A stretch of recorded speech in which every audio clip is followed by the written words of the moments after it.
Graça e paz. Amém? Quem gostou do café da manhã? Levanta a mão. Muito bem. Voltou que o seu irmão falou em acorda? Eu posso ver daqui todos vocês, né? Aí dá pra mim escolher assim, quem está com aquela carinha de mais sono, né? Quem será? Quem será, me ajuda? Aí a gente começa a detectar aqui algumas coisas, né? Quem está mais estiloso nessa manhã? Quem está mais estiloso? Está mais estilosa, né, Ana Cláudia? Óculos escuros, cedo, né? É isso aí. Quem gostou do culto ontem? Foi bênção. Glória a Deus. Qual é o tema do retiro? Qual é o tema do retiro? Quem é corajoso ou corajosa para falar?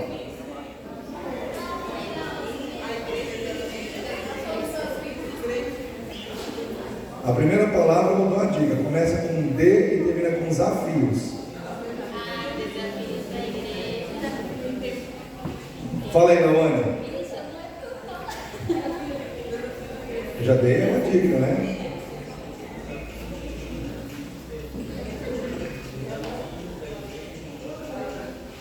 Muito bem, Davi está antenado. Os desafios da igreja nos fins dos tempos ou nos tempos do fim, né? Quando é que começou o fim dos tempos, irmã Milkins? Quando Jesus. Muito bem, palmas para a irmã Milkins. É isso aí, gente. Os fins dos tempos que a gente menciona na Bíblia, ele começou exatamente quando Jesus partiu. Dali começou os fins dos tempos. E ali já começou a se cumprir as profecias, né, que foram anunciadas pelo Senhor, pelos profetas, né? Então nós estamos vivendo a cada dia o cumprimento de tudo que está na palavra de Deus. E todo culto, seja de manhã ou à noite, vocês vão me ver aqui fazendo essa abertura nesse texto. Hoje eu vou continuar nesse texto. Quem tiver Bíblia, Mateus 17, né? Ontem nós lemos esse texto, e aí nós vamos continuar falando ainda nesse texto. Mateus 17, 1, diz assim: 6 dias depois, Jesus tomou consigo Pedro e os irmãos Tiago e João e os levou em particular a um alto monte, e foi transfigurado diante deles. O seu rosto resplandecia como o sol, e as suas roupas se tornaram brancas como a luz. E eis que lhe apareceram Moisés e Elias, falando com Jesus. E então Pedro, tomando a palavra, disse a Jesus: Senhor, é bom estarmos aqui. Se o Senhor quiser, farei 3 tendas aqui, uma para o Senhor, outra para Moisés e outra para Elias. Falava ele ainda, quando uma nuvem luminosa os envolveu, e eis que, vindo da nuvem, uma voz que dizia: Este é meu filho amado, em quem me agrado ou me comprazo. Escutem o que ele diz, ou escutai.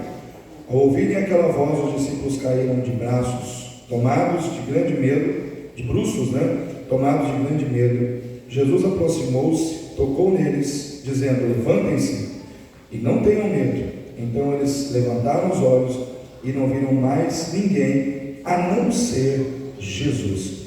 Então ontem, nesse texto aqui, eu falei que nós temos um desafio. Qual é o desafio que eu falei ontem na abertura? Termos Jesus no centro da nossa vida.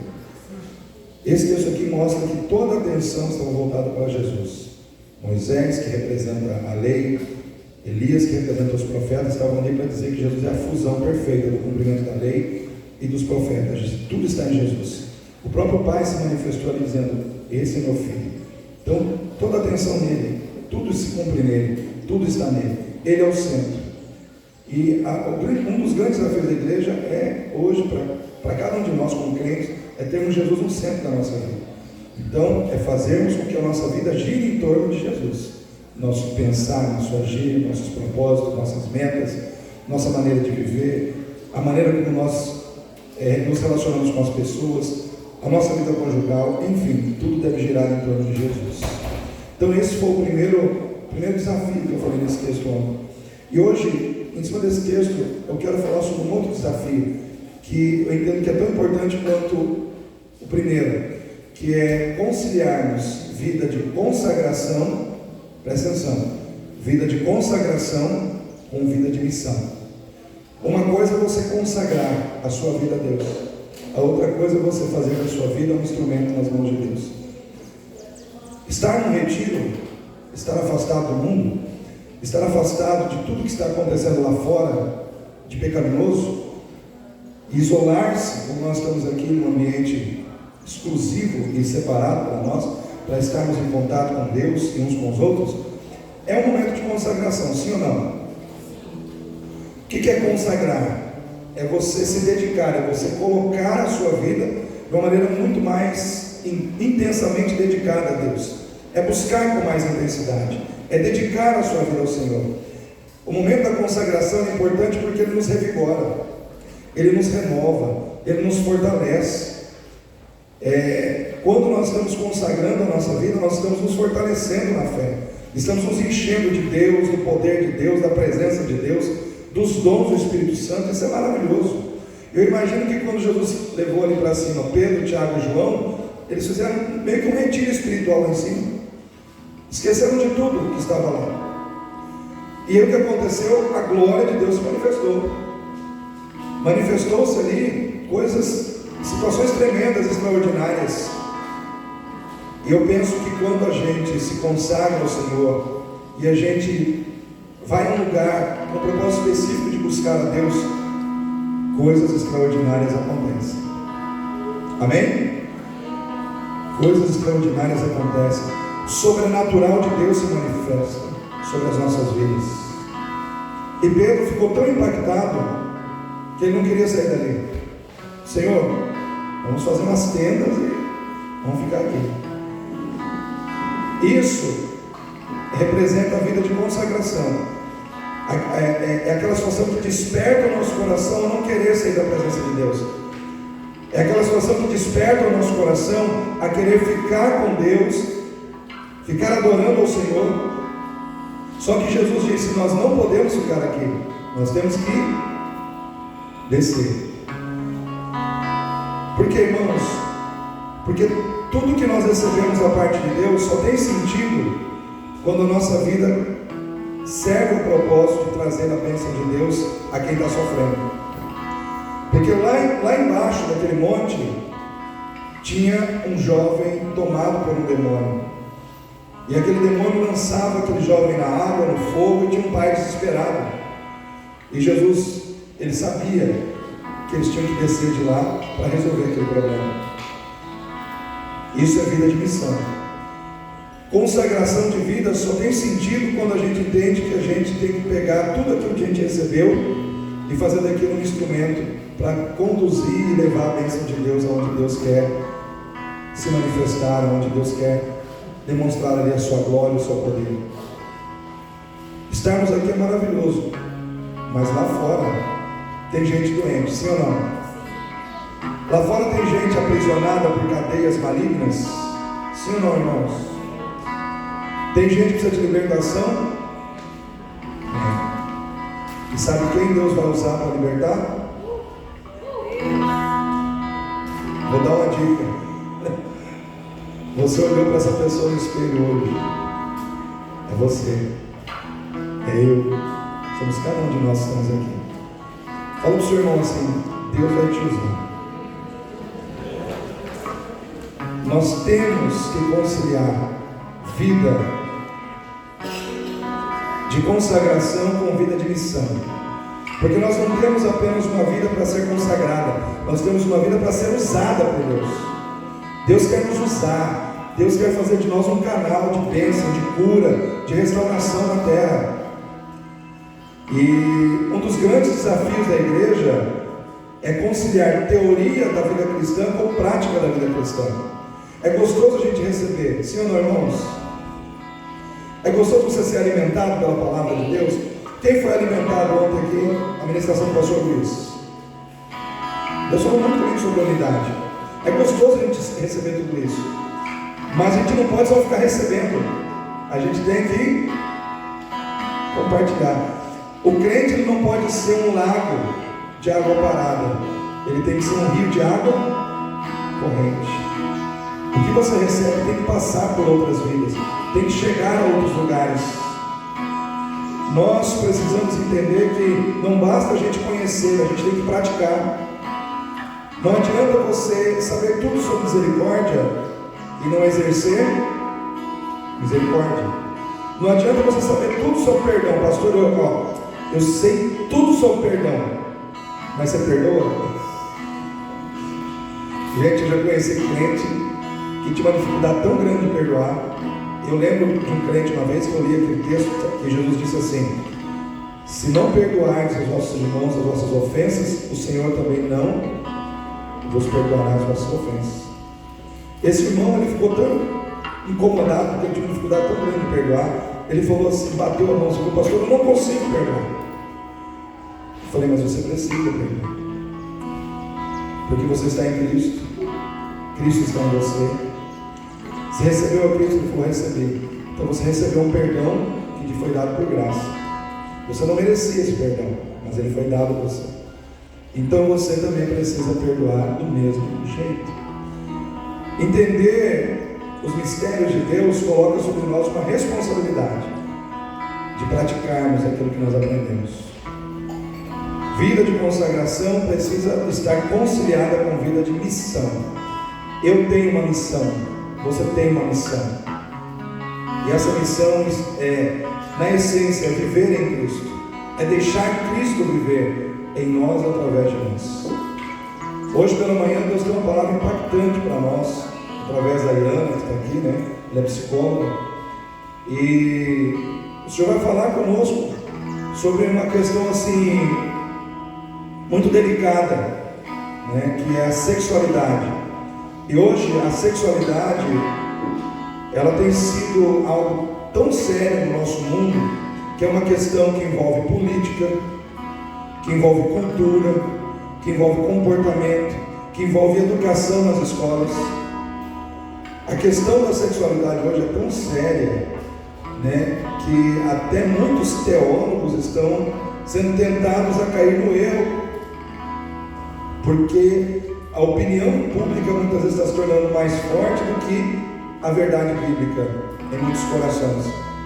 O diabo ele tem usado a sexualidade para desvirtuar a mente, o coração, não só dos adultos, mas pior, das crianças. Então, sexualidade é um assunto muito sério para os nossos dias. Muitas coisas, muitas leis, muitas decisões estão sendo tomadas em função de questão de sexualidade, porque foi criado em torno disso questão de preconceito, discriminação, enfim. Mas nós precisamos entender que existe uma regra que define a cultura do céu aonde nós vamos morar, e é essa regra que deve conduzir as nossas vidas. Então eu quero que você fique em pé, para que nós possamos orar, para que nós possamos. O pastor Lucas chegou, vai tocar. Não, mas pode chegar, chega junto aí. Agora nós estamos preparados para fazer barulho, porque o nosso emocional já está preparado, porque a gente já foi ministrado, a gente já ouviu. O duro é quando, por exemplo, eu estou pregando, né? Aí a pessoa não sabe o que está acontecendo ali. Mas não, quando você ouviu, você foi ministrado, né? Então o pastor Lucas vai se preparar aqui, o Ministério de Louvor, nós vamos louvar ao Senhor nessa manhã. Preciso da ajuda dos irmãos, por quê? Porque me deram também essa missão hoje de manhã de ajudar aqui no louvor, e a voz do pastor não é mais a mesma. Eu não canto tão bem como o pastor Lucas, tem a voz assim afinadíssima, né? O cara é profissional da fé, né? O cara tem uma voz de veludo.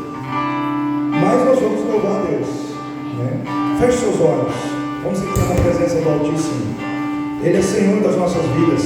Ele não brinca de ser Deus, Ele não brinca de ser Pai, Ele não brinca de abençoar. Deus é Deus, Deus é tremendo, Deus é poderoso, Deus é grande, e Ele faz o impossível se tornar possível nas nossas vidas. Ele é tremendo na tua vida, Ele é tremendo na tua casa. Eu quero dizer para você que Deus é tremendo na sua história.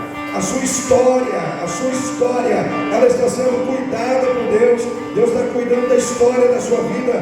Deus está cuidando da história da sua vida enquanto solteiro, enquanto solteira. Mas Ele também está cuidando da sua vida em relação ao seu casamento.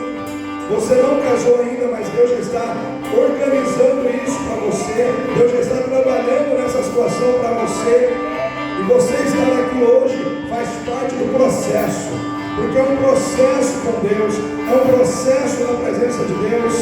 De canto e de raçuia, de balabachanda abarras, de que ouva andai.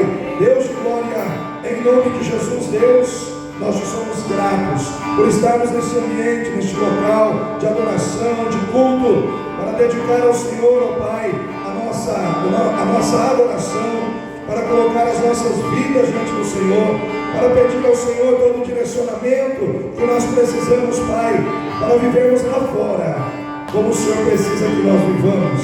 É necessário que na nossa vida tenha consagração, é necessário que sejamos pessoas consagradas, mas é necessário que exista missão na nossa vida. Tem que ter missão, tem que ter serviço, tem que ter, ó Deus, a ação da cura, da libertação, do milagre do Senhor, em favor dos perdidos, em favor dos doentes, em favor dos necessitados, através de nós, Pai, porque estamos na Tua presença, porque vivemos para a Tua glória. Demanda a sua andaramacheia. Deus de glória, em nome de Jesus, toma conta deste ambiente, Pai, como o Senhor, ó Deus, tem tomado conta das nossas vidas nesses dias. Deus de glória, nós te adoramos, Jesus, nós te bendizemos, Senhor. Oh, aleluia, venha encher este lugar, venha encher este lugar de poder, venha encher este lugar de glória, venha encher este lugar de unção do Espírito Santo, aleluia. Oh, Deus Todo-Poderoso, visita cada coração, visita, Senhor, ó Pai, as nossas vidas com poder, autoridade e graça nessa manhã, Senhor.